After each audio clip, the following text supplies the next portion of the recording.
My name is Tjeerd Andringa. I am UHD at Artificial Intelligence, where I work on sensory cognition. And I have a hobby. That hobby is cognitive science and geopolitics. And some time ago, I got this book, and I was really highly impressed. And I'm going to tell you a little bit about it. But first, you're at the moment attending a first lecture in a series of 3. The next lecture will be next week, and then the week after it. Next week's lecture will be by Chris McManus about the question, why are most people right-handed? And the week afterward, Ton Groothuis, evolution, lateralization, cognition, and fighting. So basically, of course, we continue on the theme that we start today. I have a little bit of a problem with this book. Actually, quite a lot of problems with this book. First of all, it was given to me by a PhD student who gave me much more to read than I gave her, which was a little bit unusual. Secondly, I have not finished this book, although I got it in April. And I feel not even embarrassed about it. And what is even more worrisome is that I'm pretty sure I will restart it when I eventually finish it, and probably spend 3 years working through this book. So what kind of book can do a thing like this? Well, it must be a pretty monumental book, and it definitely is. It is extremely rich. It has an abundance of all kinds of ideas, but it is very good in integrating. So when you read this, and when probably I hope tonight as well, you will feel all kinds of pieces of the puzzle fall together and make a more coherent picture. It definitely happened to me. When I was reading the first chapter, I was reading a lot about all the differences between the left and the right hemisphere. And then I was in a council meeting of our faculty. And I was basically counting the number of left-brained remarks and the number of right-brained remarks. And unfortunately, there were only left-brained remarks. And it was rather worrisome, I'm afraid. Definitely after you've heard this lecture tonight.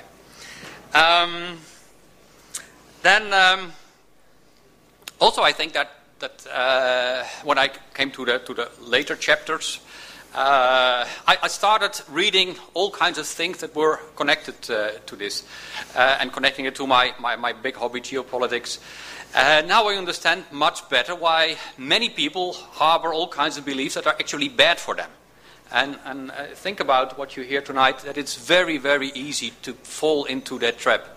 And try to reconsider your own beliefs on what you hear tonight. I shouldn't talk so much. I should give the floor to Iain McGilchrist. Thank you. Thank you. Thank you very much.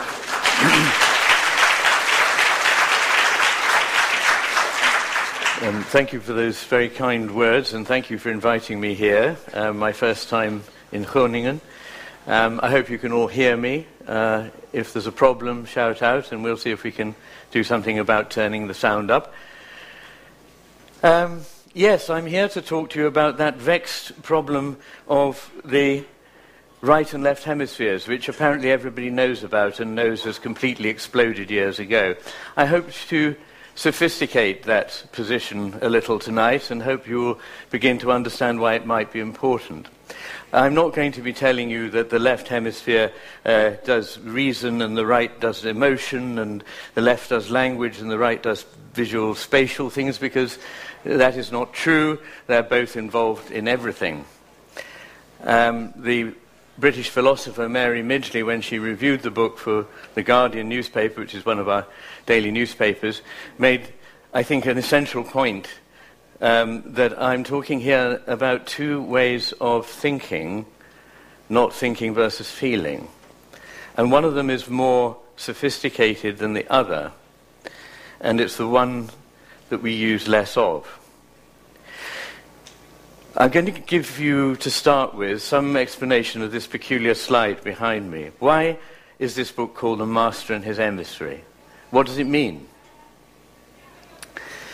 Well, there's a story somewhere in Nietzsche that goes a bit like this. There was a wise spiritual master who looked after his people so well that they flourished. And after a while, his domain grew to the extent that he knew he couldn't look after it all himself. But he realized something very much more important than that not only could he not, but he must not be involved with certain matters if he was to carry on functioning in the way that he needed to. So he delegated these tasks to his brightest and best second in command, his emissary who would go on his behalf around the domain and do his work for him. And although this chap was indeed extremely bright, that's why he'd been chosen, unfortunately he didn't have the wisdom of the master. And when he went around, he thought, who is that master sitting seraphically at home on his backside, smiling and doing nothing, while I'm out there doing all the heavy lifting? I'm the one that understands, I'm the clever one, and I am the master. And he wore the master's cloak and pretended that he knew, and didn't report back to the master. And as a result, the master and the emissary and the entire domain fell into ruins. I want you to allow that image to just gestate in your minds while I talk to you. About 40 years ago, a British philosopher, Owen Barfield, made a very interesting observation. He said, why is it that at the time when we know most about how to manipulate the world advantageously, we find it less and less meaningful? We seem to have lost the sense of meaning. And I think there may be an answer to that, which lies somewhere in the business of the brain, and I will be talking to you about that. I mean, there's a very influential school of thinking nowadays, which is that to talk about meaning is itself naive.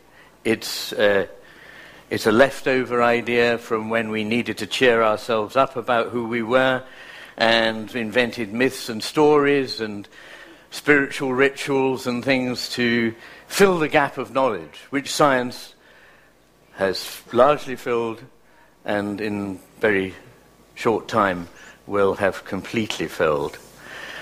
And that it's just as well that we shake off all these superstitious beliefs of our forefathers and embrace the fact that we are simply the mindless offspring of our mindless genes. And I think probably whatever I say to you, and whatever other people say to you, you'll probably harbour a deep suspicion that deep down, that is the truth.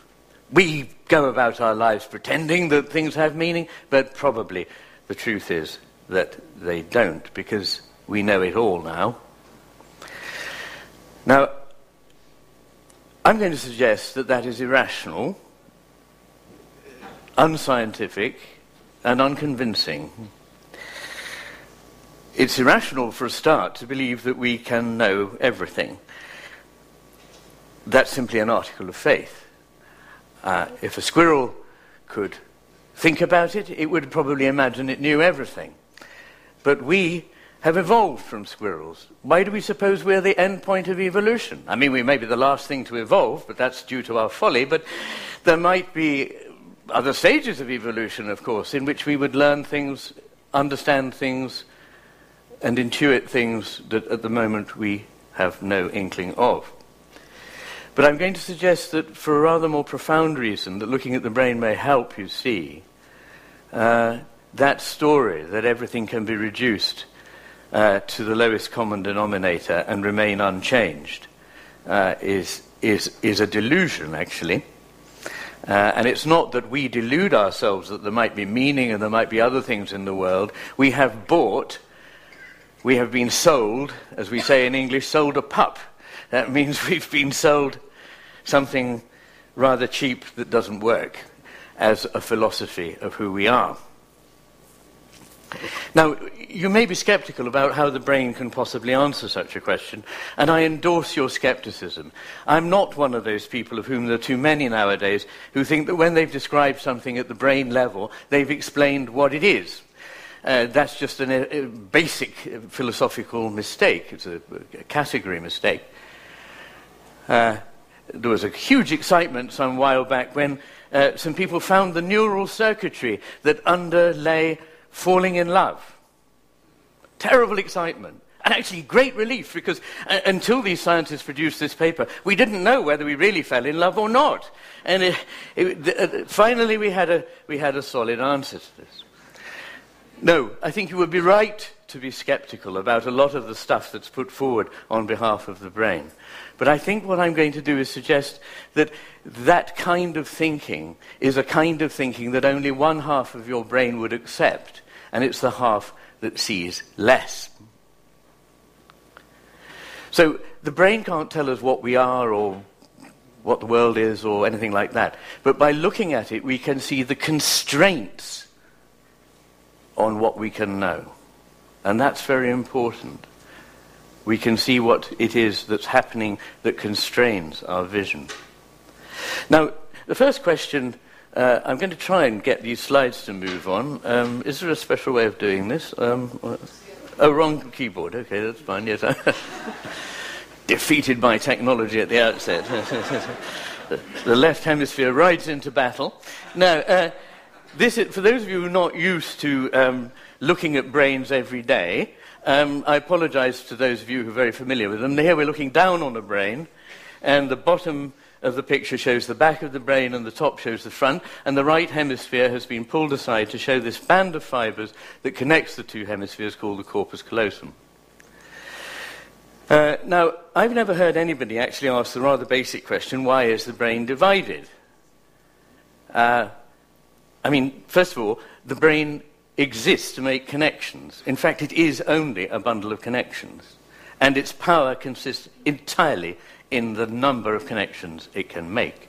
So why does it have this whopping great divide down the middle? You might say, well, it's just the way it evolved. But if you look at this, for example, which is the neural tube at 33 days, you can see that if you just want to expand something, you can do this kind of thing and just go broader. You don't have to do this kind of thing. These Mickey Mouse ears at the top are the cerebral hemispheres that are going to fold up, and they're already differentiating themselves at this stage.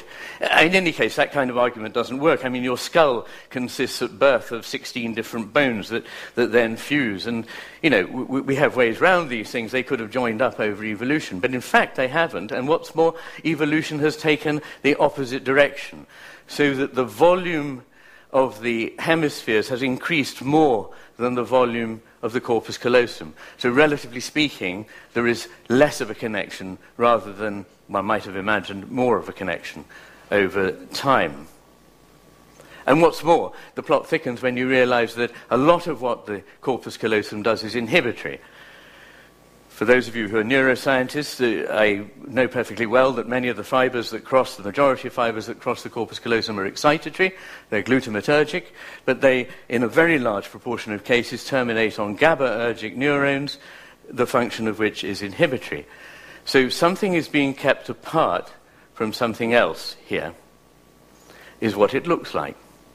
Now, I was interested in this question, and for reasons that I don't have the luxury, I think, tonight of the time to explain, I got involved in looking at what the differences between these hemispheres might be. And I encountered a lot of difficulties. Because first of all, as I say, all the scientists know that there is no difference. They will tell you that very confidently and dogmatically, because paper after paper has shown that every single function of the human brain goes on in both hemispheres. And yet, their rejection of the topic is also irrational. It might have something to do with advertising copywriters. You know, respectable scientists run a mile when Volvo have an ad for a car for your right brain. So they think only some goon would be interested in exploring this entirely pop psychology topic. But not so fast. There are differences. This is a view of the brain which is made easy for you by having the right on the left and the left on the right. And you're looking here at the brain from the base, as though you were standing in your own spinal column and looking up at the floor of the brain. And so here you've got the the anterior, the frontal lobes. Here you have the occiput. And what this is designed to show is something called Yakovlevian torque. It looks as though somebody's got hold of this brain from below and given it a sharp twist clockwise, because this part of the brain sort of is bigger and overlaps, and this part of the brain at the front is bigger and overlaps. Now, when I was in medical school, this may still be the same for any of you who are medics, we were told, about this expansion, which was, of course, to do with language, which was, of course, the thing that distinguishes human beings. There are a few problems there. Language is not the main thing that distinguishes human beings, and many animals have a language of a kind. They don't have the same kind of language that we have. But more importantly, we know that the kind of language we have, with its large vocabulary and complex syntax, can't be the reason why that area expands, because it's present in orangutans, gorillas, chimpanzees and bonobos who can't speak, even with our best efforts to train them to do so. The best primate speaks about 130 words, and most of you in this room probably have a vocabulary of about 70,000. The other thing that's interesting, and by the way, skulls of pre-linguistic man also have the impress of these so-called patalia, these expansions, which shows they were there in the days before language. But the thing that was not mentioned, curiously in medical school, was that the biggest asymmetry in the brain is not there at all. It's here in the right frontal region, one of the most highly evolved parts of the brain, lately evolved and highly evolved and most sophisticated in its functioning, as you might imagine. But because we knew what the left hemisphere did, all these clever things like language and reason and da-di-da-di-da, we didn't even bother thinking about what the right hemisphere did. But actually the hemispheres of the brain are reliably different in weight, in the conformation of the gyri on the surface of the brain, in the proportion of grey to white matter, in the cytoarchitecture in some regions, in their neuroendocrine environment, in their sensitivity, relative sensitivity to different neurotransmitters, and so on. That doesn't happen by accident, or at least it doesn't remain there unless it has a function. So something important here was being ignored. Why was it being ignored? Because actually, although the rhetoric of science, and certainly good science, is open to ideas, dogmatic science is just like any kind of fundamentalist religion. It has its creed, and one of the elements of the creed was no difference between the hemispheres. And we asked the wrong question. We were asking the question, what do the two hemispheres do? That's the answer, the question you'd ask of a machine. But if instead we thought of the brain as part of a person, we might have asked a different question. How does it do what it does? And if you ask that question, you find that there are reliable, distinct differences, not in what is done, but in the approach, which is consistently different by each hemisphere, the manner, the disposition, if you like, of that phenomenological body of neuropsychological generative tissue between the two sides. You see, we can only say we understand something by comparing it with something else that we already think we know. So we have to model things on something. And in the past, we used to have quite a repertoire. We used to model things on a tree, or a family, or a body, or a river. But now we have only one model with which we propose to understand everything, that of the machine.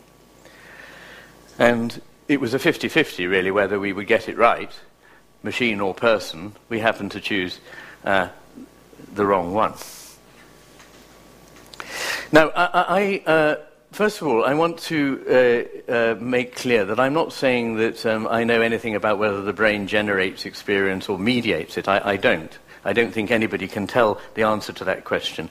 It's not the sort of thing that science can really answer. We know that what we think and what we experience is, to a very large extent, mediated, influenced, processed, something or other by the brain, and therefore probably how the brain deals with it is going to be important. But there isn't a fact of the matter. I'm not a naive materialist who just believes there are data out there that are given and are not changed by the way we approach them. But that's not to say either that I'm some sort of postmodernist who believes that it's all in our heads, we made it all up. There's something out there, and if there isn't something out there, I'm wasting my time talking because you don't exist. And there's something going on in here that changes. And we know that the way we attend to anything changes what it is that we find there. So there isn't a royal road to truth. There isn't something you can establish first and then say, okay, I've got that clear now, I'll add this bit of truth and so on. We all have to make a jump into this hermeneutic circle. This is the first time I've been able to exhibit this wonderful Dutch work of art in Holland. What I'm really suggesting is that there is a reverberative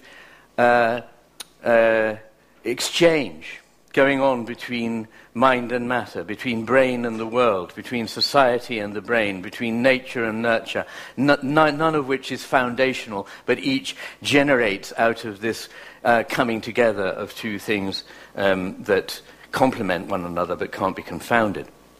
And in fact, physics confirms this view. It's pleasing that in our time physics has confirmed that the Newtonian vision that there are little billiard balls that are quite separate and distinct and so forth, that exist independently of others, just doesn't hold water at all. And just about everything in the universe, perhaps everything in the universe, is connected in some way to everything else in it, and is probabilistic rather than materially certain. So how we attend to something makes a difference. If I can bring this down to earth for a moment, the way a doctor attends to a body in the consulting room or in the hospital bed should be different from the way he attends to the body in the bedroom or his wife's bed. If he isn't, then he needs to contact his Medical Defence Society quickly. But the point is, the way we think about things in different contexts produces something different. A mountain, there's a very beautiful mountain behind my house, which is named by the fact that the Norse sailors who came there could see it as a landmark from the sea. To them it had a sort of magical significance. It also had a magical significance for the Celtic people who saw it as a home of the gods. Many painters have been there and have seen it as a wonderful many-textured form. And there are people who would wish to mine it for minerals, who see it as a source of resource, of material wealth. These are all seeing different mountains, actually.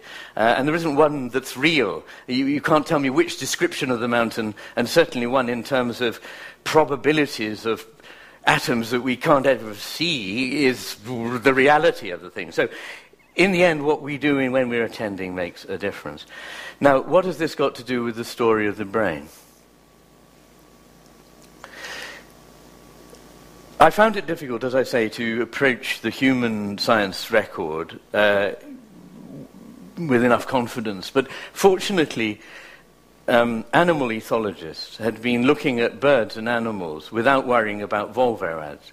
And they had noticed that birds and animals use their left and right hemispheres for quite different purposes. And this is extremely reliable and has been replicated in all sorts of species many times. And it's somewhat easier to observe than it is with humans. Because we're predators, we have our eyes on the front of the head, which means that the right half of space goes to, in other words, the right visual field gets processed through the left hemisphere, and the left visual field of both eyes through the right hemisphere. But with animals that have, and birds who have their eyes on the sides of their heads, you can tell much more easily because there's a much more direct crossing over of the right eye to the left hemisphere, left eye to the right hemisphere. And what they'd observed was that there was a distinction in the way they paid attention to the world. Now, immediately after what I've said, I hope you can see that that might be interesting. If attention helps to create a whole kind of a world, then how you pay attention is going to be significant. And what they found was that birds were trying to solve a problem of survival in a very Darwinian evolutionary way. The problem was this. In order to pick out that particular seed from the background of pebbles or grit or whatever on which it lies, or to pick up that twig to build a nest. In other words, to manipulate the environment to our benefit, one needed sharply focused, narrow beam attention to something that is already prioritized as of interest. But if that was all the brain was doing, they wouldn't have survived. While they were getting their lunch, they'd have become somebody else's lunch because they needed to be paying a completely different kind of attention at the same time, which was exact opposite. Wide, open, vigilant, sustained attention for whatever might be, without prejudice as to what it might be at the outset. So uncommitted, open, sustained, vigilant attention. And that is fascinating in itself. But what does it tell us about humans? Well, actually what it tells us is what you might imagine, because we evolved from these animals and birds.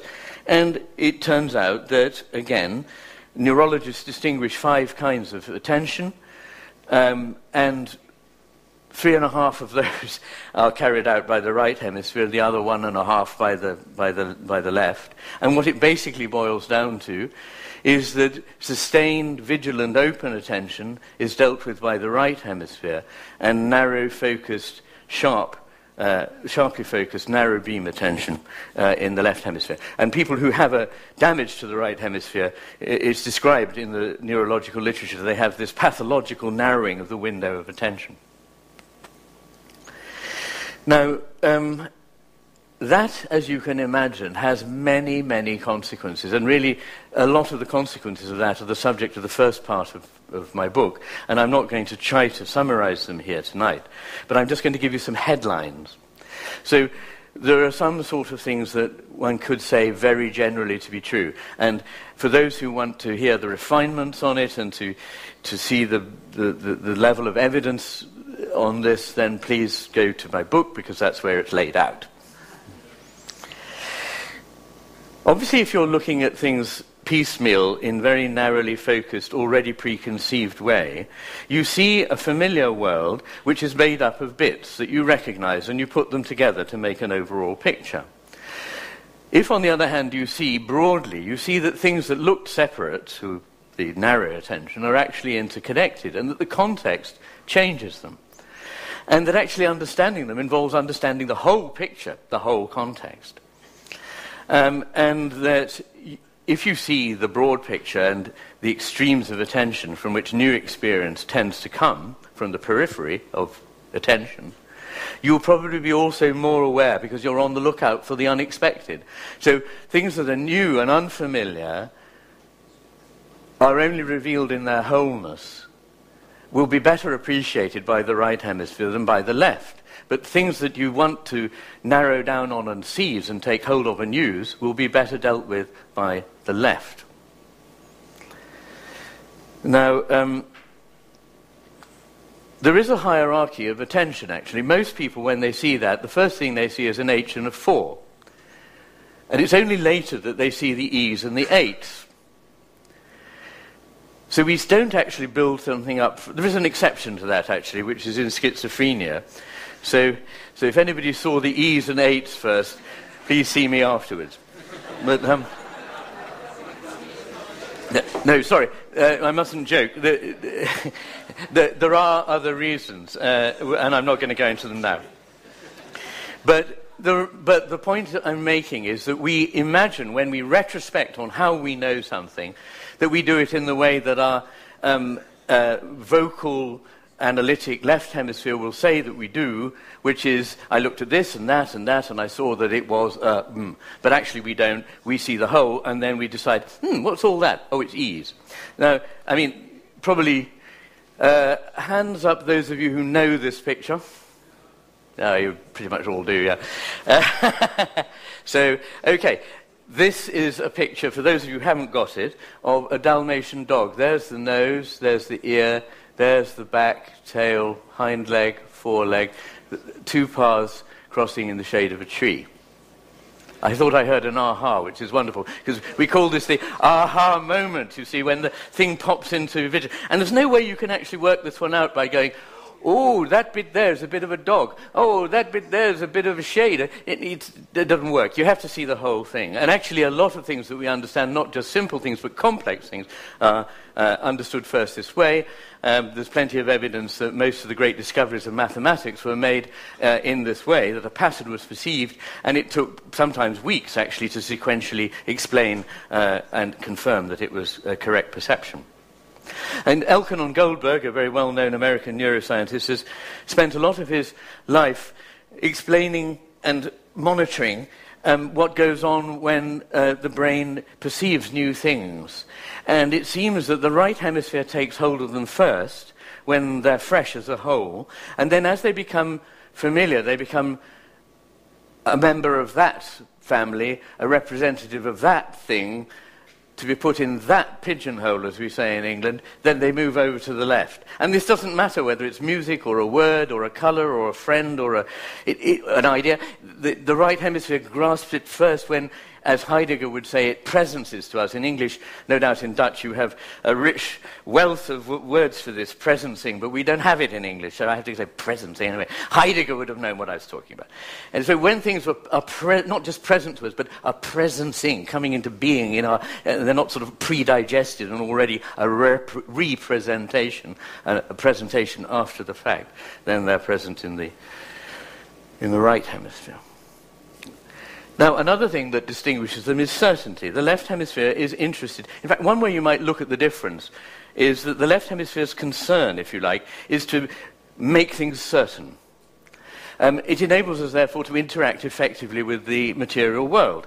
It's no good being vaguely certain that something might be somewhere. You need actually to know. So it narrows things down to fixity. And you could say that the whole purpose of the right hemisphere is to open things up into possibility. We need both of these, which is why we need two hemispheres. And just because I'm putting in a word for the much maligned right hemisphere doesn't mean I don't value the left hemisphere. We all know how important it is to have the things that it offers. I'm here tonight to tell you that there might be more going on in your brain than the current story lets you know. So that distinction between the clear, the certain on the one hand and the probabilistic or possible on the other is one of the distinctions I would draw. Another is that of clarity. After all, to get that seed, you have to be clear. Now, like certainty, which is an illusion, certainty is illusion. There is nothing in the universe that is certain, nothing at all. So it is an illusion, but it's a helpful illusion. It's a quick and dirty approximation to reality that the left hemisphere gives us. Also, there is no clarity. Ruskin made a rather wonderful image to me. I hope this will speak to you too. He said, when do you see a book clearly? From a distance of about 1/4 of a mile, a book open on a lawn could be a handkerchief or it could be a book. As you get closer, you see that, no, it's one of those things with pages that we read. But then as you get closer, you see the text on the page. But then if you look closer, you see the hills and dales in the paper. But if you took a microscope, you'd see little fibrils on the... You get the point. You could go on down to electrons. At which stage have you seen the book clearly? There is no such thing as clarity of perception. Clarity is a mode of thought which says, I know what it is. It's one of those. Which is what the left hemisphere likes to do. But it's still an illusion. The other thing is that when things are put into the center of attention, they're made explicit. And I started out fascinated with, I suppose, the philosophy of literature. I was very struck that, for example, a great poet that I love, Thomas Hardy, wrote poems so beautiful and moving that they can change your life. And yet when you come to look at them, you cannot find anything there. His grasp of meter was a bit clumsy. His language was a bit quirky and unusual. His sentiments were as banal as could be. It's terribly painful when somebody you love dies. I mean, I could hear it in the pub any day. So what was it? When I put those things together? But something amazing happened. Now, a work of art, it seems to me, is something that somebody has taken trouble to make absolutely unique in the embodied form that it is. So it's incarnate, it's individual, it's unique. And the whole process of ratiocination means turning the unique into the general, the physical into the abstract, the incarnate into the abstract, and reducing the thing to something you could have found anywhere. And very, very much is lost because it takes things out of context. It's really the context of the rest of the poem that makes any one word in that poem work. Music is the ultimate case of this. You know, Schubert C major quintet. You know, I defy you to hear that without being profoundly moved. But what is it? It's a bunch of sounds. And each one of those sounds on its own means nothing at all. A B flat. Oh, it's very good. B flat. Doesn't mean anything. A, yes, very nice. Doesn't mean anything either. Put them all together. Where's the meaning come from? I don't know. Because you just got a lot of things that don't mean anything put together. So, is it in the gaps? Well, the gaps, yes, because it's the gaps between the notes in sequence which makes the melody. It's the gaps at the same moment in time that makes the harmony. It's the gaps in the ictus of the thing that creates the rhythm. So, yes, it must be in the gaps. But the gaps are just silence, actually. So it's not in the notes, and it's not in the silence. Where is it? Well, this aspect of language, it turns out, all that is implicit, not explicit, and make like a joke when you explain it, it goes, well, explaining a poem, you know, sort of, so that metaphor means, you know, right, okay. So the point is that all that actually makes these things live is mediated by the right hemisphere. Indirect meaning, the reading of tone, of irony, of humor, tone of voice, gesture, the face, all the things that we use to communicate with, and which we do most of our communicating with, actually is better understood by the right hemisphere. And very much is lost. You know, your most precious act of sexual love looks pretty funny through a detached window in a lab. And an act of worship, it looks very strange and peculiar if you absent yourself far enough from it. And the same goes for a football match or a dinner with friends. If you adopt the entirely objectifying, focused, decontextualizing stare, you will take the life out of everything. So although it has its uses, we need to be aware that it's not a good way of understanding things. Another difference might be between fixity and flow. If you like, everything in the world has to be a balance between forces for stasis and forces for change, for flow. And in fact, we know that everything flows. Heraclitus got there a little before, a couple of thousand years before. We got there this last century through understanding that things are not solid and they constantly are changing. So things, again, the left hemisphere wants to fix them and make them separate and static, and it's a useful delusion. It's a good one for daily life, but it's not actually realistic. It doesn't actually help you understand the thing. And in fact, when people have lesions in the posterior right cortex, they often have a fantastic experience, which is that life breaks up into little sequences of static moments. And they actually see like a juddering cine film, you know? And they see time, and in all modalities, not just through the eyes. Other forms of this phenomenon can occur. Also, what happens in the left hemisphere is it makes things. It's the left hemisphere that controls the right hand with which we say we grasp things. In German, begreifen. In French, comprendre. In Dutch, begrijpen. And it's also we grasp things and we understand them. We say, oh, I've got it, I've grasped it, I've got that. We put our finger on it. So it's the left hemisphere that controls that bit, that pins things down and grasps them for use. And so it sees things as built up from bits the way we make a mechanism. So it thinks the body is like that, it thinks trees are like that, it thinks the world is like that. But in fact, it's only the left hemisphere that does. There have been 6 major studies of the coding of mechanisms and tools, and only the left hemisphere codes for them. And this is so strong that even left-handers who are using their right cerebral cortex to control their tools and machines, they still code for machines and tools with the left hemisphere, which sees things broadly in that way. You'll be hearing a lot more about handedness. Don't ask me about that, because you'll be getting much better authority on that next week. So another thing that goes out of the window actually is uniqueness, because every unique thing is a little gestalt. It's a little, you know, you take a person, the person who is dearest to you. It's something about her voice, her gait, her hair, her eyes, her voice, everything about her. That you can't say it's this plus that, but there's something that is just an irreducible gestalt. And if you wanted to convey it to somebody, you'd have to say, you'll have to meet her. There's no good trying to sort of say, well, she's clever and she's nice and she's got brown eyes. It doesn't really give you a good picture. So things that can be quantified are okay processed in the left hemisphere, but things that require the sense of unique discrimination is better done actually in the right hemisphere. Like, people get confused about that because the left hemisphere is the one that has the focused attention. That's true, but it sees fragments and bits which are not the same as unique wholes, little distinct individual things. And again, there's a nice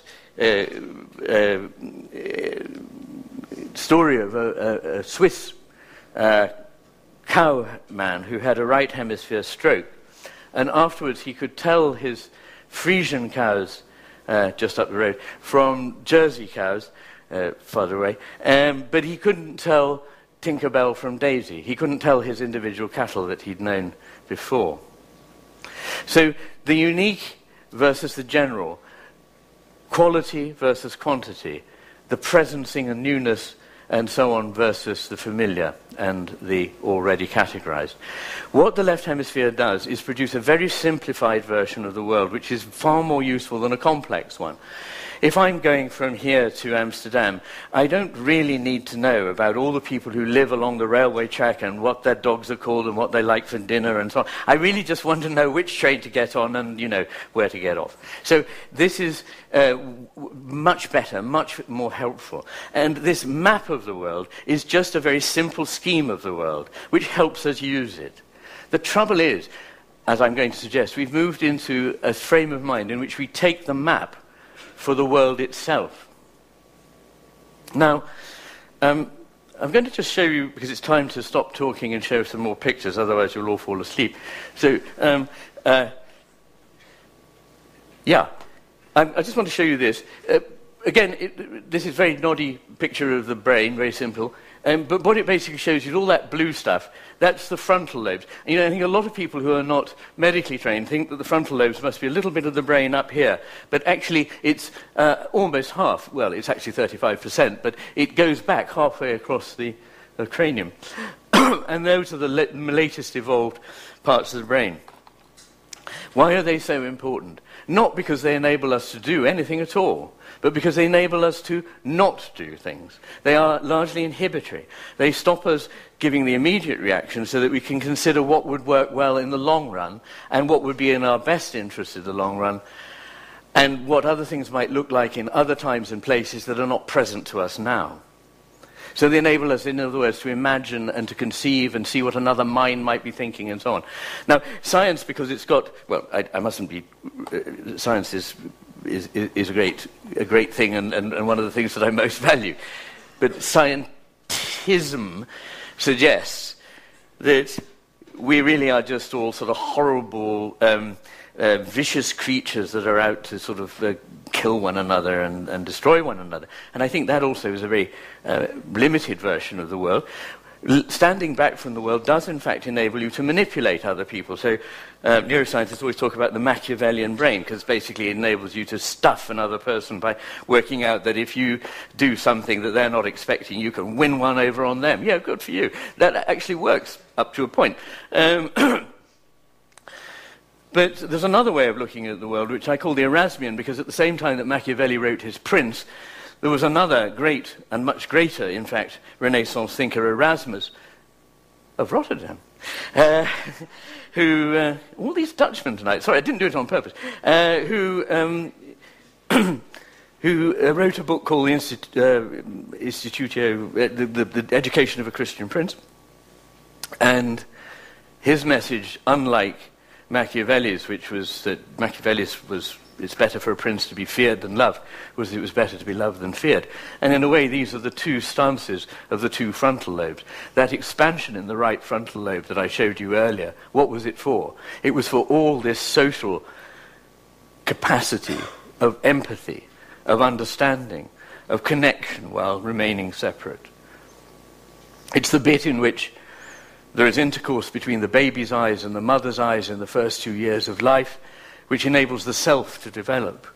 as not distinct from the rest of the world, well, distinct but not cut off from the rest of the world. So separate but connected. And that's one of the main themes. We need things that show us how things are separate, but also how things are connected. We need both of our hemispheres here.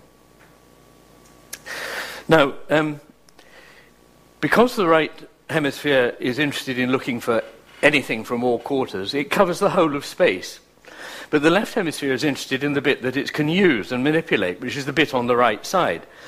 So after a right hemisphere stroke, the left side of the world just disappears. Because now all you've got is the left hemisphere constituting the world. And it's only going to produce the right half. Now, this is not an unusual syndrome that I've dug up from somewhere. This is something you can see on any acute medical ward anywhere. Very commonly, after a right hemisphere stroke, people will disattend to anything on the left, won't talk to or notice people on the left, neglect the left half of a page, and will go so far as to neglect even dressing and shaving the left half of the person in extreme cases. So here you see the attempt by somebody with this condition to copy those figures. And these, I think, are intriguing. These come from studies of patients who had one hemisphere at a time isolated. And it shows you something of how they attend to the world. So on the left there, you've got a tree by both hemispheres. In the middle, you've got the left hemisphere's tree, which is reduced, stylized, symbolic, and actually, in this case, rather beautifully, only existing on the right side.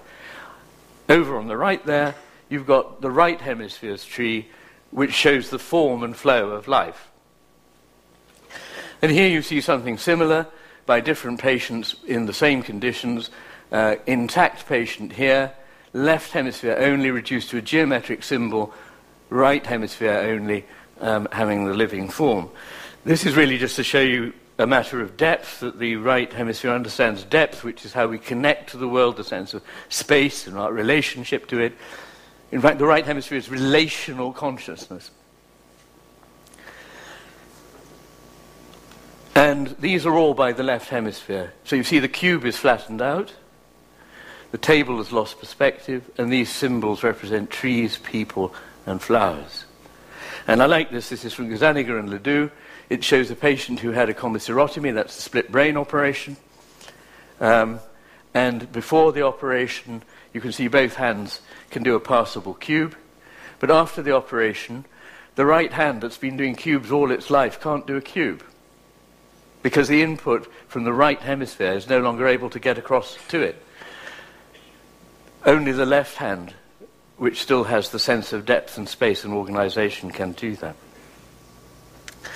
Now, this is really just to remind us that there are different ways in which we can attend to the world. We can attend to it to grasp things, to grasp it. Ad tendere, actually, in Latin, means to reach out a hand to. So when we say we attend to something, we're extending ourselves into the world to meet something that comes halfway to meet us. And I wanted to put up this image, which is so well known, to show that sometimes attention can be life-giving and saving. And what I particularly like here is, of course, that Michelangelo got his brain science right. Actually, he was very up on it for his era, and shows God giving life to the right hemisphere of Adam through the left fingers there. And also this rather wonderful picture, which is in Istanbul in the St. Saviour Hora Church, showing a grasp, which is not a grasp to have and to hold and destroy, but to take and to save. So our human world can also be connections in the way that music is. Perhaps each of us on our own only means a very little, but there are emergent properties to our social integration out of which perhaps meaning may come. Now, let me just give you a clue here. The left hemisphere is better at processing numbers than the right. Some mathematical procedures are done fine in the right, but overall, the left hemisphere is better at doing the math, as they say.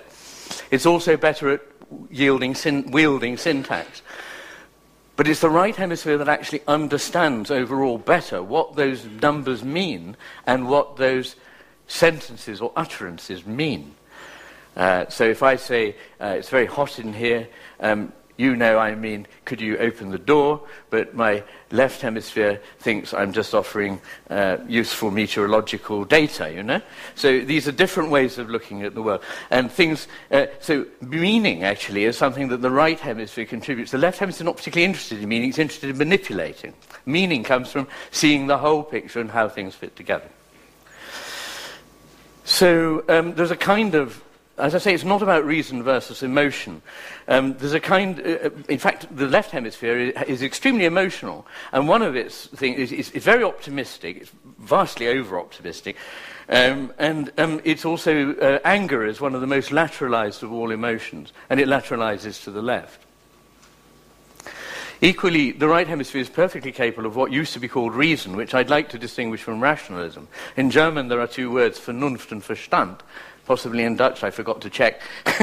There are two similar words. One really means a kind of rationalizing processing that could be done by a computer. The other is a reasonable, sophisticated understanding of things in context that takes into account the meaning of the situation. And there is a kind of reasoning which is so irrational that it is actually a kind of madness.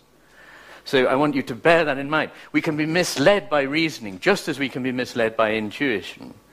I mean, intuition is not infallible. Intuition can lead us astray, but so can reasoning. And in fact, we can often make better judgments, solve problems easier and so on, by not over-reasoning about them.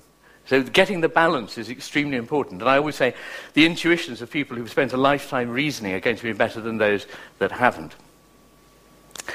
Now, one of the curious things that happens is that the left hemisphere, having created a map, as it were, a model of the world, starts to find this is terribly useful. It starts to think that perhaps this is what the real world is. And I'm going to make a shift from the individual person to a culture, because after all, if people can think like this, a culture can begin to think like that, because cultures are just aggregations of people thinking and talking amongst themselves.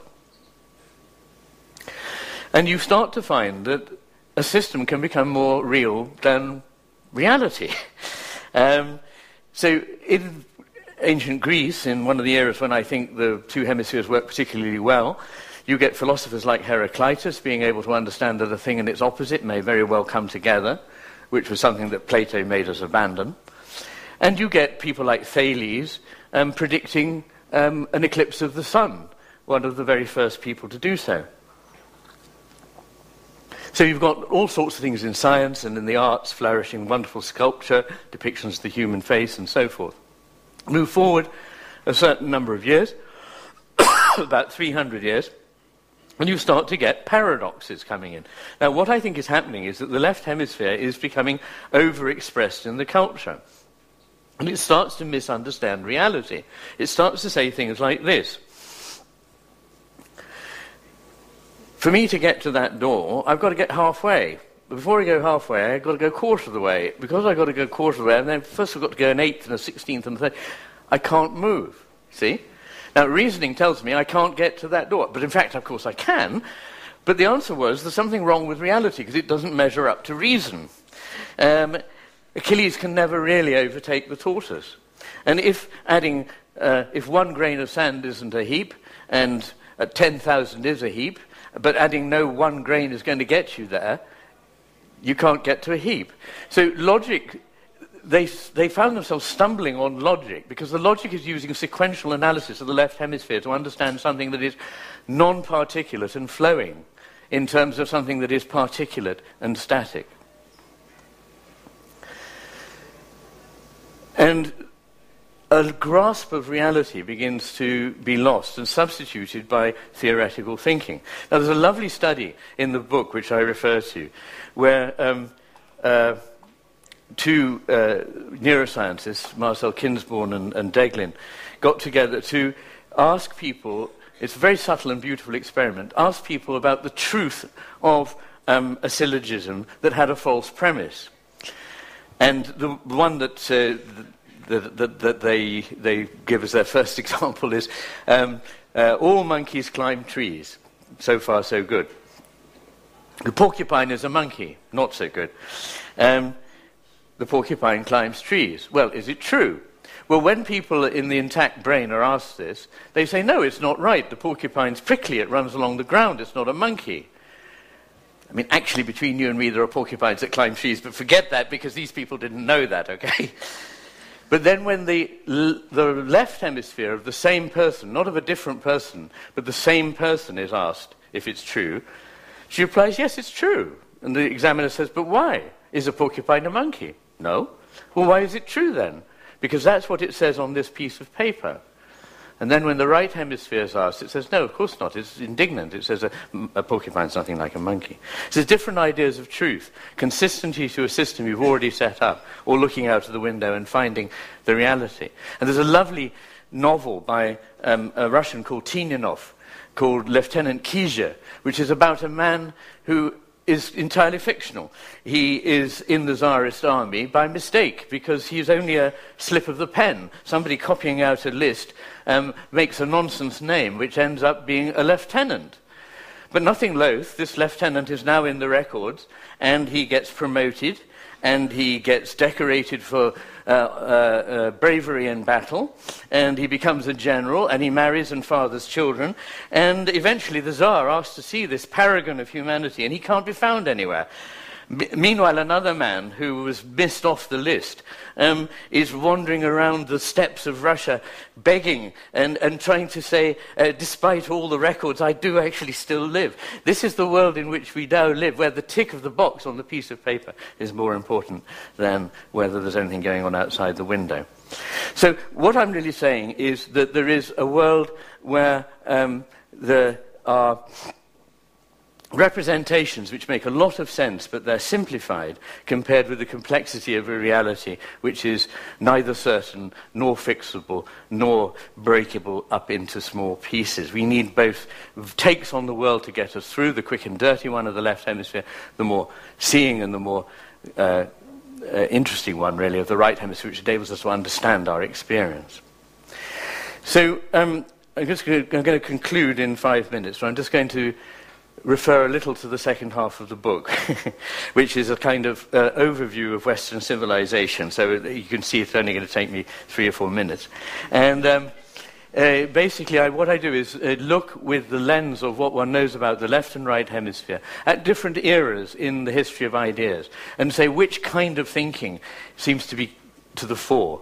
And I think, in brief, my answer is that in the 6th century BC, in the later Roman Republic and very early Empire, the Augustan era, and then again in the 15th, 16th century in Europe, there were wonderful periods when we were using both our hemispheres together, and there were huge advances in the arts and sciences. But since the 18th century and the Enlightenment, we seem to have got fixed more and more in a very rigid way of looking at the world, a disembodied, categorizing, systematizing, mechanical way of looking at the world, which leaves most of the story out. So these pictures, just a bit entertaining. It shows how in the Middle Ages, before the Renaissance, we were not reporting what we saw, but reporting what we knew already, which is that a bishop up there in his mitre is more important than this poor little sod who's buggering off to get a burger. So this guy's small, this guy's enormous because he's important. And there's no proper perspective to this, of course, because don't say it hadn't been discovered. The Greeks and the Romans, each of them discovered it when their two hemispheres were working together. They did, but then it got lost, fascinatingly. 150 years later, you have this, which is an amazingly rich, complex picture showing perspective in space and in time, the eye being led into the story of this picture, both chronologically and spatially. So that the ancient Roman sarcophagus here gives us a perspective on time, and yet these figures are contemporary in their Florentine costumes, and this procession takes us off into the world of humanity in general. Now, this is really just an excuse to show you my favourite painting, which is the last painting that Claude did. It's in the Ashmolean in Oxford. And the subject here is not really people. This is an amazingly profound picture. It's space, it's colour, it's shape, it's time, it's depth. And there are at least 5 planes of depth there. And already these ruins, which are 2,500 years old, have got a couple of thousand of years of age on them. So the sense of a world which is immensely rich, spatially in time. This is all accentuated through the use of colour and texture to create a world which, as Hazlitt said, one could go off and walk into. But then the richness of life starts to get rigid in the Reformation. All those processions and smells and songs and saints simplified into an obedient populace sitting there with the word elevated above their head, laid out rather as if on graph paper. And this is really just about the of course, period of Descartes, the separation of the head from the body. The French Revolution perfected a technique for doing that, actually.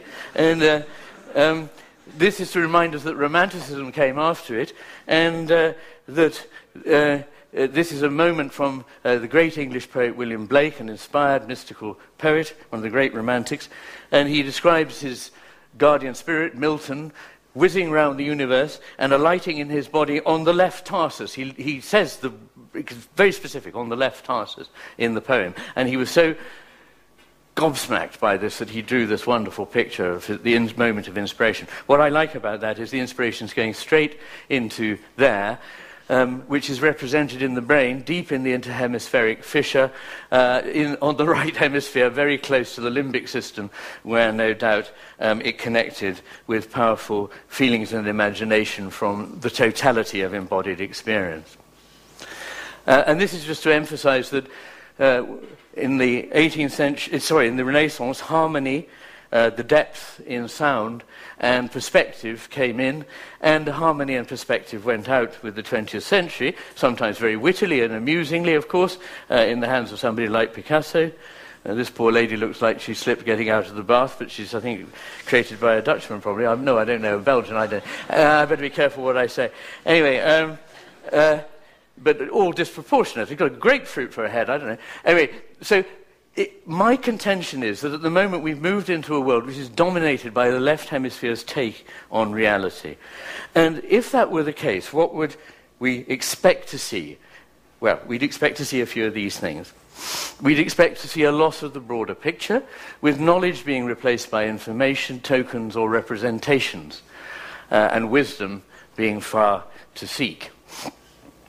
There'll be the loss of the concepts of skill and judgment, which are embodied and intuitive and learnt through experience. They'd be replaced by algorithms that a computer could follow.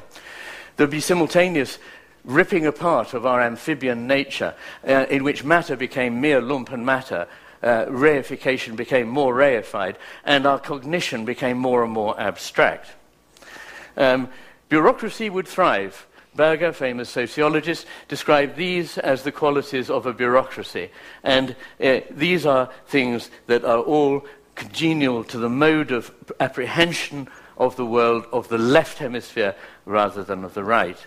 We'd expect there to be a loss of the sense of uniqueness and quantity to become more important as the criterion. There'd be an either-or, because the right hemisphere can see that it needs both the left and the right take. That's why the master knows it needs his emissary, but the emissary doesn't know he needs a master. The emissary says it's either this or it's that. Get real. I mean, you can't be, it could be this, it could be that. We've got to be precise. So the black and whiteness of life comes in with the left hemisphere's take. Reasonableness would become replaced by rationality. There'd be a failure of common sense. Systems would be designed only to maximize utility. There'd be a loss of social cohesion. The left hemisphere needs to control. It's there to manipulate. And if it feels it's not in control, it gets paranoid, and it needs to put up CCTV cameras everywhere and take blood samples from the population and retreat to its bunkers. So there'll be a need for total control. Anger and aggression would become the popular mode of discourse. We'd see ourselves as victims in the world rather than taking responsibility as actors. I'm shamelessly overrunning here, but I'm just going to tell you this wonderful little thing. When somebody's got a stroke, you think they've got a right hemisphere stroke, left arm is not working. So pretty obvious, actually, and left leg might not be able to walk. So you see somebody in bed and you say to them, it came in last night, you say, how are you this morning? Very well, thank you very much. Any problems? No. Any problems with your left arm, for example? No. Oh, could you move it for me? And they go, there. Well, I didn't see anything move. I did. So you bring it round like that and you say, okay, move it now. They go, oh, that belongs to the man in the next bed. Now, these are not psychotic patients. These are not schizophrenics. These are not deluded. They just they can't believe that anything could be wrong with them because they're working on the left hemisphere. There was a lovely little study done where they isolated each hemisphere and they asked them personality inventories about themselves and compared them with what their friends and family said. And the left hemisphere turned out to have a very overinflated idea of its own brilliance compared with the right, which tended to be more tentative and a little bit on the low side. So these things would happen to art and music. I haven't got time, marvellous we could be talking another evening about music and language, but basically all the bits of music other than rhythm are found in the right hemisphere, and language would become, you get a sort of logorrhea of the kind I'm afraid I'm probably exhibiting. And there'd be a deliberate undercutting of the sense of awe, wonder, which is not appreciable by the left hemisphere. It thinks it can know everything, so what's all that? Just some kind of mysterion business. And flow would get broken down into a series of pieces. We'd discard all the tacit forms of knowing. Everything would have to become explicit. There'd have to be a rule and a procedure for everything. What de Tocqueville in 1837 presciently foresaw in America would strangle freedom. And we'd be spectators rather than actors in our world. While we're going to hell in a handcart, we would be unduly optimistic because there's never anything wrong with what we do if we've got the left hemisphere in charge. So, if all that seems curiously familiar to you, I'd like to suggest that it might have something to do with the fact that we've espoused a left hemisphere way of looking at the world. We've decided there is really nothing there, and that all the things that used to give us an inkling there might be something else have become rather remote. They've either become estranged from our daily lives, they've been ironized or mechanized, and they no longer have the power to move us and take us to a place beyond that, to overjump what the left hemisphere sees. And so reality seems to be just painted. Oh, Dutchman, oh no, it's a Belgian. Magritte's wonderful picture here suggesting that it's all on the surfaces, the representation, with, alas, nothing behind. So I've overshot, and I'm terribly sorry, but I hope that you got something out of the idea there, and buy the book, because then you'll know much, much more about it.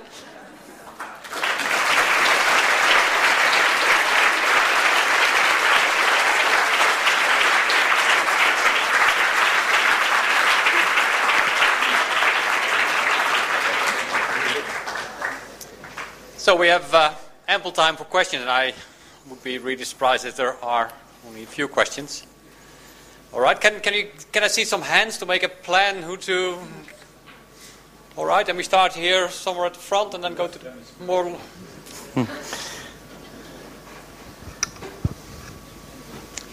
Thank you very much. Hello? Yeah, Tom. Thank you very much. Very nice overview of your ideas. I've bought the book and I've managed to read about a third of it, and I was very impressed. But all the while, and this is the part that is mostly about, let's say, the neuroscientific backgrounds and the scientific ideas underlying your talk. But all the while I had the feeling there was an elephant in the room, and I haven't heard you comment about it tonight, and maybe you will do in the 2/3 of the book I still have to read. But I was reminded by a functional imaging study I read a couple of years ago, and I can't remember by whom or what the exact paradigm was, but this was a neuropsychologist who was extremely frustrated in daily life by the people in his surroundings who had a very linear right-wing philosophies, and he couldn't make them see sense when he tried to debate the issues with them. And so in the end he did a functional imaging study with people with right-wing political convictions, people with more socialist, and he was surprised that he actually found differences when he read script. So could you comment a little bit about the relation between political convictions of certain styles of political thinking and the laterality of the brain? Okay, well, look, first of all, may I do justice to the question, because it is an interesting one. May I also completely express my alarm at studies of this kind. In the book, I've been very careful I spent 6 pages actually pointing out all the many pitfalls of imaging.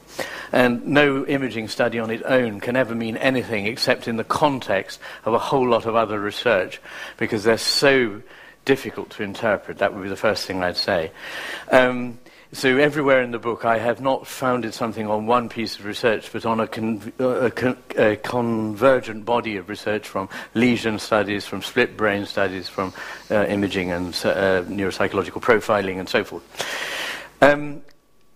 I think, as in everything in life, there are the right brain right-wingers and the left brain right-wingers, and there are the right brain left-wingers and the left brain left-wingers. So I think we could be here all night talking about that, and rather than bandy around generalizations, I'd invite you for a drink afterwards and we'll have a chat.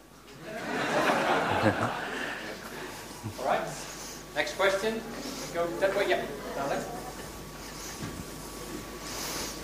Yes, if I remember well, at the end of your book, you say that there is some hope for our society. Namely, one thing you name is that we could get out of the hole of mirrors by getting more self-consciously.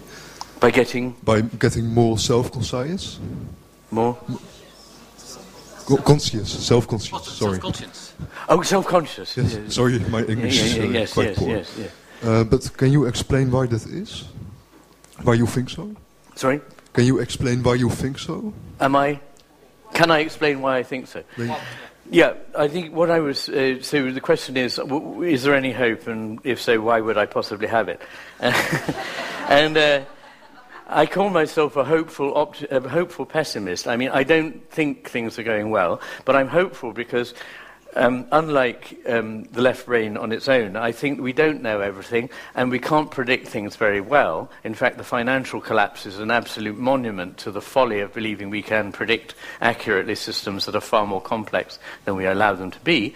And one thing about human nature is that we have, at many moments in the civilization, if you'd been alive, you might have thought the whole thing's up. You know, this is it, the end, you know. But in fact it wasn't, because in quite a short space of time there was a shift in the history of ideas.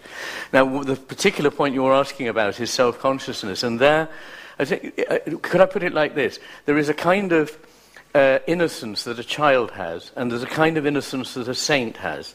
And the kind of innocence that a child has is the kind of innocence that comes from not having been exposed too much to the world. And the kind of innocence that a saint has comes from having understood the world perfectly. And so there is a kind of... the thing I would refer to here is Kleist's essay on the Marionettentheater, where he suggests that, you know, the only way you can recover the grace of not knowing, we've now eaten the apple of consciousness, we can't go backwards, but by using what we can know about ourselves, we can shift. Now, one concrete way in which this might happen, which would be wonderful for me, would be that if enough people read this book, but seriously, I don't need to sell any more copies. People write to me all the time saying, this book has changed my life. Now, I'm sorry, I feel a bit immodest saying this, but I'm taking this very seriously, because people don't often say things like that, and I find it very moving. And I think what happens is that I'm opening people's minds to the fact they don't have to see the world only the one way that Richard Dawkins says you have to see it. There are other ways of seeing the world. And, and that out of this, all kinds of things that I can't now predict will come. If for me to try and predict what they were would be very left brain and close it down to a certainty now. I want to open it up to possibility, because you will all think of things that I haven't thought of today that will carry forward the agenda of the right hemisphere, if you like. All right, there's a question somewhere. Yeah. Sorry, I apologize for only knowing you from YouTube. But somebody Don't said... apologize. And TED Talks, that is. Somebody said that possibly a major difference between Neanderthals and the Cro-Magnon, or whatever you call the more modern human beings, is that one had art and the other didn't. Or that's one of the assumptions. Could you speak a little bit to the... if you go a few thousand years further back than the Greek, about the differences between the left and the right brain, and how that could possibly explain the differences between the Neanderthals and... Yeah, that's a very good question. Quite a tricky one to answer quickly. This is not going to make a lot of sense out of context for those who haven't read my book, but I think that what happened at that moment in Greek history was that there was a sort of jump forward in both the left and the right hemispheres. So it's not that the world before them was more left hemisphered or more right hemisphered. It was that the left and the right became more quintessentially themselves, more distilled versions of themselves, more characteristic of one another, therefore more distinct. There's a book by a man called Julian Jaynes called The Origin of Consciousness in the Breakdown of the Bicameral Mind, where he suggests that the two hemispheres came together around this time. What I think is that quite the opposite happened. They became more distinct, with advantages in the short term. The wonderful things happened. They were released, if you like, from one another, which is what the division of the brain is aiming to do. But then, unfortunately, what happens in this situation is that one always seems to take over. If you look back at the earlier era, there's a lot of things that one could say about it, because we're talking about hundreds of thousands of years. There are certain moments that are particularly important, about 80,000 BC and about 500,000 BC. And I do talk about that in the book. I'm sorry to say that in that way.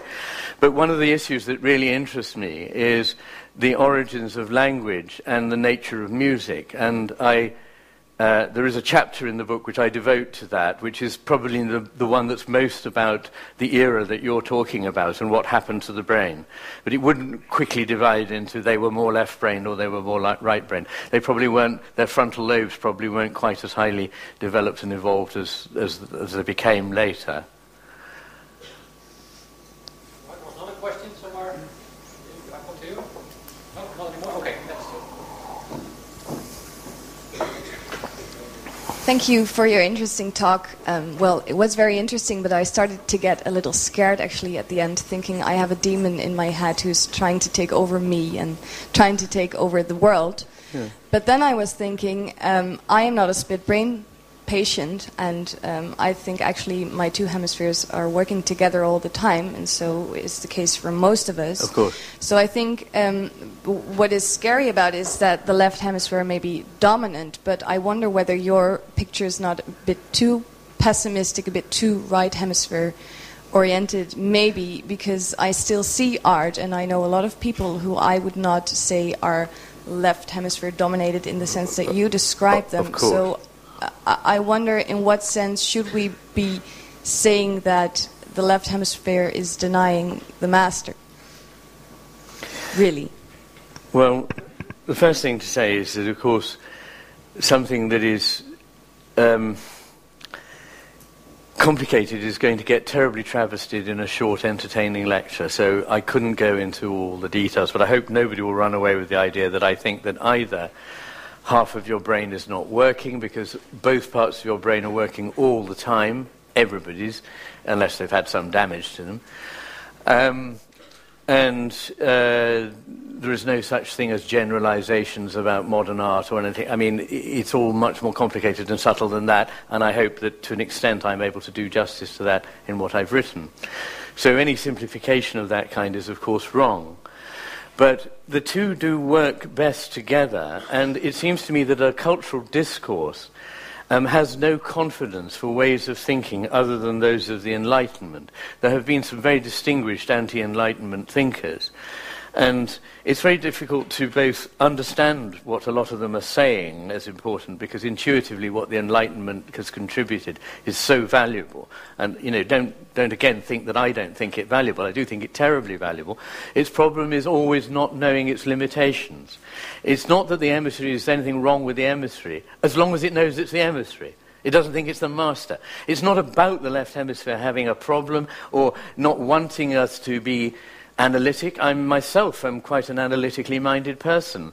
In fact, this book has been described by many people as a terrifically left hemisphere sort of work, which is fine, because I think it's also got lots of right hemisphere stuff in it as well. And that's how it should be. We need them both to work together. So ideally we can do that. And the situation isn't too bad, because if we can see some of the worst excesses, and I do think, you know, purely conceptual art and art that is a heap of rubbish and so on. It's really just, I mean, this is just incredibly sad that something that can produce an embodied something that goes well beyond any explicit statement or theory and can move you and change your life can be reduced to something so fantastically trivial by a market, basically, by capitalism, which, of course, again, is one of my great, capitalism is the worst possible system, apart from all of the others. And, that I hate it. But I love the left hemisphere. It's my second favourite hemisphere. I mean, you can't go better than that. But by the way, those of you who don't know it, Woody Allen said that the brain was his second favourite organ, which I've always rather liked. Sorry. Oh, sorry. Hey, thank you for your lecture. I was wondering, you always have a dominant eye, like if maybe your left eye is dominant or your right eye. Does it say anything about the dominance in your brain, if the left side is more dominant, if the right eye? And short answer is it doesn't. There's eyedness, footedness, earedness, handedness, and there's handedness for some things and handedness for others. No doubt Chris McManus will introduce you to the joys of all that next week. But the short answer is no, because we aren't like having eyes on the side of our head. So the information from my left eye goes to both hemispheres, even though my left eye is in fact dominant. I'm a right-hander, but I have a dominant left eye. But that's actually an accident because of an illness, so we don't worry about that. Okay, thank you. Okay, thank you. Can you say something more about our experience of time? As humankind, we have two experiences of time. We love to measure it exactly, and on the other hand, we have memories, and then we are lost in exact time, then we have relative time. Yes. Can you say something more about these two experiences of time? Gosh, thank you, yes. There's a tricky one. Well, I mean, you probably know Henri Bergson's distinction between temps and durée. And he's not the only person who's made similar distinctions.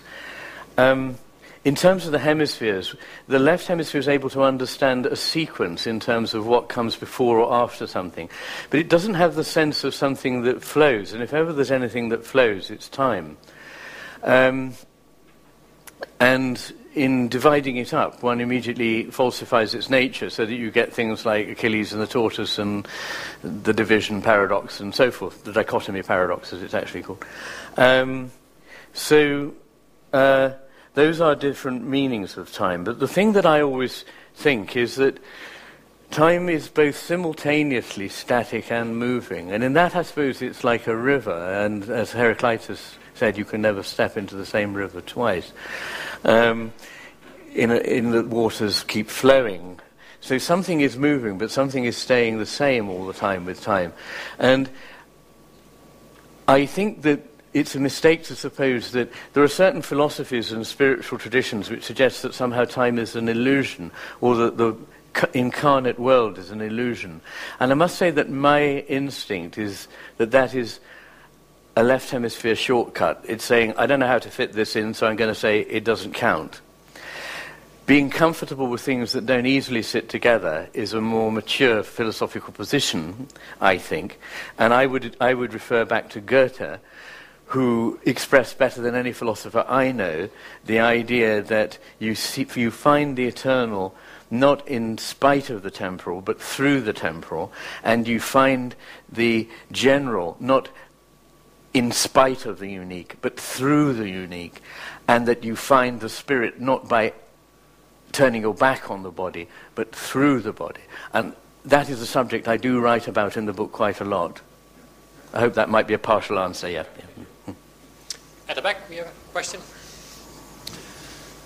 Nowadays, a lot of people are practicing meditation, and it is said about meditation that it has power to integrate both hemispheres.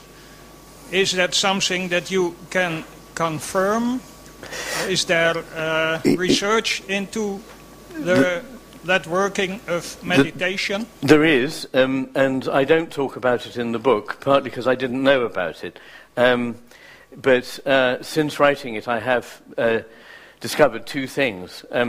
There is a small imbalance in the normal waking state in the EEG, with slightly more activity in the left hemisphere than the right, about 1.2 to 1, which tends to normalize during transcendental meditation, so 1 to 1. But there is something which I'm sure, I don't know what the Dutch for it is, but it's very important in my estimation, which is mindfulness, and which of course is a kind of meditation. But what it is above all, it seems to me, intuitively, is an engagement of the right hemisphere's attention. The left hemisphere is always discursively going over experience, representing, categorizing, so you can hardly see a mountain for the thought of all the mountains you already know. And you are all the time off in your head somewhere, but actually bringing yourself back to the presence of here and now, and just attending without judgment to the senses, should, if my theory is right, engage the right hemisphere. And beautifully enough, it turns out that research done since my book on mindfulness shows that it does engage widely distributed networks largely in the right hemisphere. So that is something that I found empirically useful in practice, personally helpful, and has a theoretical basis which very nicely gels with what I'm talking about. So thank you for the question. Not so long ago, the famous Dutch football player Johan Cruyff became a member of the board of the Ajax football club, and he got into a row with his with the other members. He said they were managers, and he was still a footballer, which he meant that he was more. He wanted to get things done, and they were only talking about things. And he attributed this to their use of, or their dominance of the other half of their brain. I don't know which ones they used more, the left or the right, but does it make any sense to you?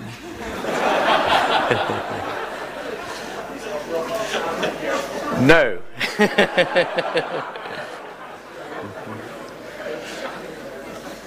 In fact, it's exactly the sort of thing that I have to battle with all the time. All right, it seems to me a good place to stop with after our national philosopher. I think that one thing that we could have learned tonight is that there is only one side of the brain that thinks it is sure of something. So the next time you think you're pretty sure about something, it's your left brain talking. So be careful. And I'm sure of this. Okay, thank you very much. Have a good evening. Thank you. Thanks. Thank you very much.